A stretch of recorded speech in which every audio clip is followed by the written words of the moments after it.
कैलाश मंदिर महाराष्ट्र के छत्रपति संभाजीनगर जिले के पास एलोरा की गुफाओं में चट्टानों को काटकर बनाए गए हिंदू मंदिरों में सबसे बड़ा है। चट्टान की चट्टान से उकेरा गया एक मेगालिथ इसे अपने आकार, वास्तुकला और मूर्तिकला उपचार के कारण दुनिया के सबसे उल्लेखनीय गुफा मंदिरों में से एक माना जाता है। कैलाश मंदिर गुफा क्रमांक 16 हिंदू, बौद्ध, जैन गुफा मंदिरों में से और मठों से सबसे बड़ा है। यह स्थल ढलान वाली बेसॉल्ट चट्टान के साथ 2 किलोमीटर से अधिक तक फैला हुआ है। मंदिर की अधिकांश खुदाई आमतौर पर 8वीं शताब्दी के राष्ट्रकूट राजा कृष्ण प्रथम के काल में हुई थी। मंदिर की वास्तुकला में पल्लव और चालुक्य के निशान दिखते हैं। कैलाश मंदिर में कोई समर्पित शिलालेख नहीं है, लेकिन इसमें कोई संदेह नहीं है कि इसे राष्ट्रकूट शासक द्वारा बनवाया गया था। इसके निर्माण का श्रेय आमतौर पर राष्ट्रकूट राजा कृष्ण प्रथम को दिया जाता है। कैलाश मंदिर अपनी ऊर्ध्वाधर खुदाई के लिए उल्लेखनीय है। नक्काशी का काम मूल चट्टान के शीर्ष से शुरू हुआ और नीचे की ओर खुदाई की गई।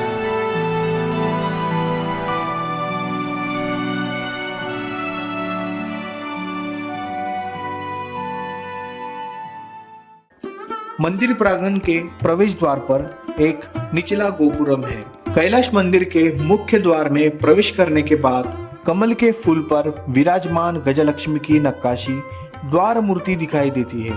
पट्टिका पर 4 हाथी है। शीर्ष पंक्ति में 2 बड़े हाथियों को एक मटके से गजलक्ष्मी पर पानी डालते हुए दर्शाया गया है, जबकि नीचे की पंक्ति में 2 छोटे हाथियों को कमलों वाले तालाब से मटके भरते हुए दर्शाया गया है। प्रवेश द्वार के बाईं ओर अधिकांश देवता शिव है, जबकि दाहिनी ओर देवता विष्णु से संबंधित है। एक 2 मंजिला प्रवेश द्वार यू आकार के आंगन को प्रकट करने के लिए खुलता है। आंगन के किनारे 3 मंजिला ऊंचा एक स्तंभ युक्त आर्केड है। मूल रूप से पत्थर उड़ने वाले पुल इन दीर्घाओं को केंद्रीय मंदिर संरचनाओं से जोड़ते हैं। सबसे प्रसिद्ध मूर्तियों में से कुछ तपस्वी शिव पार्वती द्वारा राक्षस रावण के बारे में शिव को चेतावनी देना और नदी देवी। प्रांगण के भीतर शिव को समर्पित एक केंद्रीय मंदिर और उनकी सवारी नंदी एक छवि है। लिंगम वाले केंद्रीय मंदिर में 16 स्तंभों वाला समर्पित एक सपाट छत वाला मंडप और एक द्रविड़ शिखर है। मंदिर स्तंभ, खिड़कियां, आंतरिक और बाहरी कमरे, सभा कक्ष और इसके केंद्र में एक विशाल पत्थर के लिंग से परिपूर्ण मिथुन की छवियों के साथ खुदी हुई है। नंदी केंद्रीय मंदिर के सामने एक बरामदे पर बैठते हैं। नंदी और शिव मंदिर लगभग 4 मीटर ऊंचे हैं और 2 मंजिलों पर बने गए हैं। एक चट्टानी पुल नंदी मंडप को मंदिर के बरामदे से जोड़ता है। मंदिर के हॉल के आधार में महाभारत और रामायण की दृश्य है। रामायण पट्टिका 7 पंक्तियों में कई दृश्य दर्शाती है। राम का अयोध्या से जाना, भरत का उन्हें वापस लौटने के लिए मनाना, शूर्पणखा के वन का दृश्य, रावण द्वारा देवी सीता का अपहरण, राम का हनुमान से मिलना, लंका पहुंचने के लिए समुद्र पार करना, वानर सेना द्वारा लंका पहुंचने के लिए पत्थरों का पुल बनाने का दृश्य। महाभारत पट्टिका में भी 7 पंक्तियां हैं। कृष्ण के शुरुआत के रोमांचक कारनामे को नीचे 2 पंक्तियों में दिखाया गया है। महाभारत का युद्ध, अर्जुन की तपस्या और अर्जुन की लड़ाई शीर्ष 5 पंक्तियों में दिखाया गया है। मंदिर परिसर में 5 अलग अलग मंदिर है। इनमें से 3 नदी देवियों को समर्पित है, गंगा, यमुना और सरस्वती। प्रांगण में 2 ध्वज स्तंभ है। एक उल्लेखनीय मूर्ति रावण द्वारा कैलाश पर्वत को उठाने को प्रयास करते हुए है। मुख्य मंदिर के अधिष्ठान में हाथियों की विशाल आदमकद मूर्तियों की एक पंक्ति है, जो संरचना के पूरे भार को ढोते हुए प्रतीत होती है। मंदिर की संरचना के अंदर 45 फुट ऊंचे 2 कीर्ति स्तंभ, विजय स्तंभ है। कभी इन स्तंभों के शीर्ष भाग पर बना त्रिशूल अब नष्ट हो गया है। ऐसा कहा गया है कि कैलाश मंदिर पर मूल रूप से सफेद रंग के प्लास्टर की एक मोटी परत थी, जिससे यह पवित्र कैलाश पर्वत के समान दिखता था। कैलाश मंदिर एक ऐसा स्थान है जहां स्थापत्य प्रतिभा और अध्यात्मवाद दोनों एक साथ विद्यमान है। एक आम सहमति के बाद कोई भी भारतीय राजवंशी ऐसी संरचनाएं बनाने में सक्षम नहीं रहा।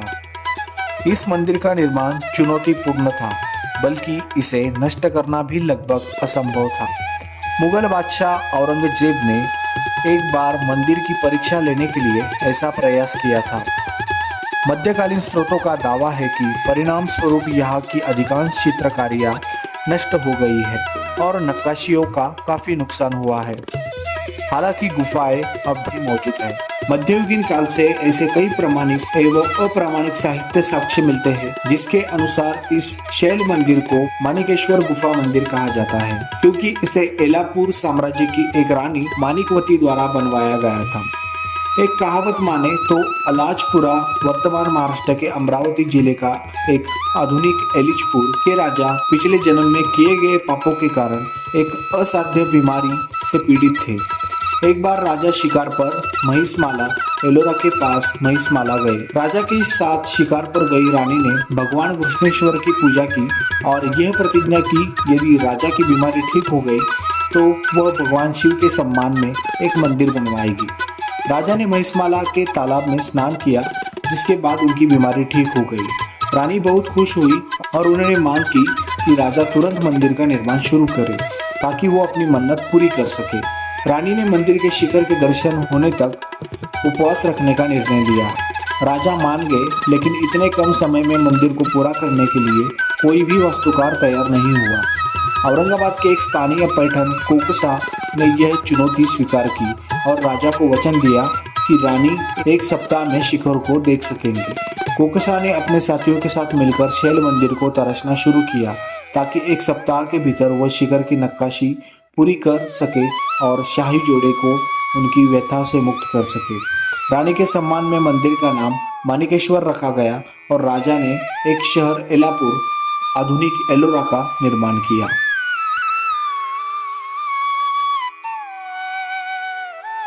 8वीं शताब्दी ईस्वी में राष्ट्रकूट शासकों ने प्रारंभिक पश्चिमी चालुक्यों को अपदस्थ कर दिया और दक्कन की सत्ता पर कब्जा कर लिया।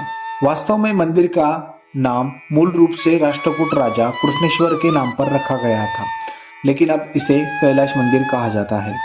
हालांकि कुछ शिक्षाविदों का मानना है कि एलोरा के कैलाश मंदिर और स्थापत्य रूपों की अन्य शैली नक्काशियों को किसी एक राजा द्वारा बनवाया नहीं जा सकता। इनमें एक सदी से भी अधिक समय तक की कई राजाओं के अधीन काम जारी हो रहा होगा। मंदिर के निर्माण के दौरान हटाए गए कई टन पत्थर कहाँ गए, यह अब तक एक पहेली ही है। बची हुई चट्टानों के कहीं फेंके जाने का हमें कोई भी सबूत नहीं मिलता। चट्टानें कहाँ गई, इस बारे में बात करने के लिए हमारे पास अब भी कोई भरोसेमंद स्रोत मौजूद नहीं है।